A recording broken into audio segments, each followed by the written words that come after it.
Welcome top news today.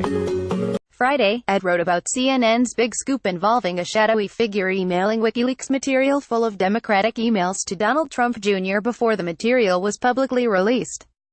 As we all now know, that scoop was completely false. CNN eventually issued a correction explaining that two sources had given them the wrong date for the email in question.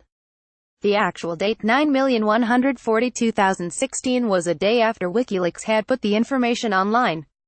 Yesterday, Glenn Greenwald pointed out at The Intercept that multiple sources, CNN, CBS, MSNBC, all published a version of this story, all claiming they had independently verified it. That suggests the sources of the false information were very busy peddling it to multiple outlets. Think about what this means.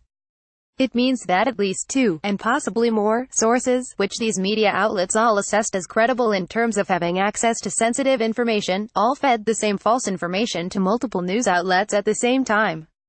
For multiple reasons, the probability is very high that these sources were Democratic members of the House Intelligence Committee or their high-level staff members, which is the committee that obtained access to Trump Jr.'s emails, although it's certainly possible that it's someone else. We won't know until these news outlets deign to report this crucial information to the public, which multiple sources acted jointly to disseminate incredibly inflammatory, false information to the nation's largest news outlets. As Greenwald points out, just last week the Washington Post outed an undercover operative for Project Veritas on the grounds that the information given by this source was false. Journalists are not required to protect the identities of people who lie to them. So why haven't any of these outlets revealed their sources yet? How is it possible that two different sources get the date wrong on this email? And before you say, maybe it was a bad photocopy, it wasn't. The Intercept posted a screenshot of the email and the date is perfectly clear. This really looks like a case of Democrats leaking a false story and multiple media outlets running with it. But again, we won't know for certain until those outlets reveal how this happened. Here's CNN's Manu Raju falling on his sword Friday. Why isn't he outing the two sources who gave him and others this false info? There's also a second layer to this media humiliation. There were left-wing news sites amplifying this story yesterday as a huge boom, or even a nuclear detonation. You would think Josh Marshall and others who got burned going with CNN's reporting would be clamoring to find out what happened. As Greenwald points out, it's hard to quantify the impact of this false story or that of Brian Rowe's false story last week, but it's certainly much greater than the Russian Facebook efforts we're all supposed to be terribly concerned about. It's hard to quantify exactly how many people were deceived, filled with false news and propaganda, by the CNN story. But thanks to Democratic loyal journalists and operatives who decree every Trump or see a claim to be true without seeing any evidence, it's certainly safe to say that many hundreds of thousands of people, almost certainly millions, were exposed to these false claims.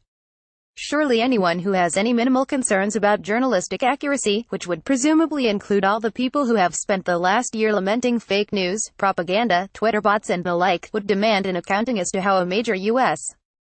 media outlet ended up filling so many people's brains with totally false news. That alone should prompt demands from CNN for an explanation about what happened here.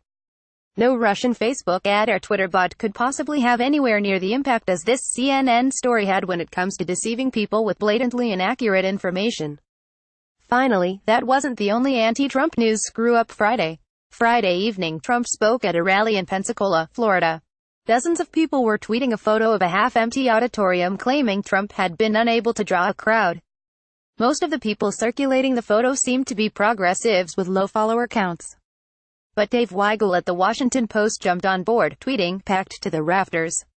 Saturday, Trump first demanded an apology and then that Weigel be fired. At Dave Weigel at Washington Post put out a phony photo of an empty arena hours before I arrived at the venue. Thousands of people outside, on their way in. Real photos now shown as I spoke. Packed house, many people unable to get in. Demand apology retraction from fake news Wapo picked out Twitter.com Exabulf1ob, Donald J. Trump at Real Donald Trump December 9, 2017 Sure thing, I apologize. I deleted the photo after it. Matazko told me I'd gotten it wrong. Was confused by the image of you walking in the bottom right corner. https://t.kofki7gim sad, Dave Weigel at Dave Weigel December 9, 2017. At Dave Weigel of The Washington Post just admitted that his picture was a fake fraud, showing an almost empty arena last night for my speech in Pensacola when, in fact, he knew the arena was packed as shown also on TV. Fake news. He should be fired. Donald J. Trump at Real Donald Trump, December 9, 2017. For the record, this was a tweet, not an article on the Post site, and I don't think tweeting something dumb is automatically a firing offense. That said, this is exactly the sort of false partisan meme Weigel has spent years professionally debunking. He's really the last person who should be falling for this. To understand why this keeps happening, you only need to notice one point: all of the mistakes regarding Trump cut the same direction. Once again, here's Greenwald. What one should expect with journalistic mistakes is that they sometimes go in one direction, and other times go in the other direction. That's exactly what has not happened here. Virtually every false story published goes only in one direction, to be as inflammatory and damaging as possible on the Trump-Russia story, and about Russia particularly. At some point, once mistakes all start going in the same direction, toward advancing the same agenda, they cease looking like mistakes. No matter your views on those political controversies, no matter how much you hate Trump or regard Russia as a grave villain and threat to our cherished democracy and freedoms, it has to be acknowledged that when the U.S. media is spewing constant false news about all of this, that, too, is a grave threat to our democracy and cherished freedom. Reporters are overwhelmingly progressives to start with. Add to that fact the current frenzy to get Trump or damage him in any way possible, and you have an environment in which fake scoops are now happening more often than real ones. The media has had its anti-Trump zeal turned up to 11 for nearly a year now. As long as that's true, these mistakes are going to keep happening. Count on it.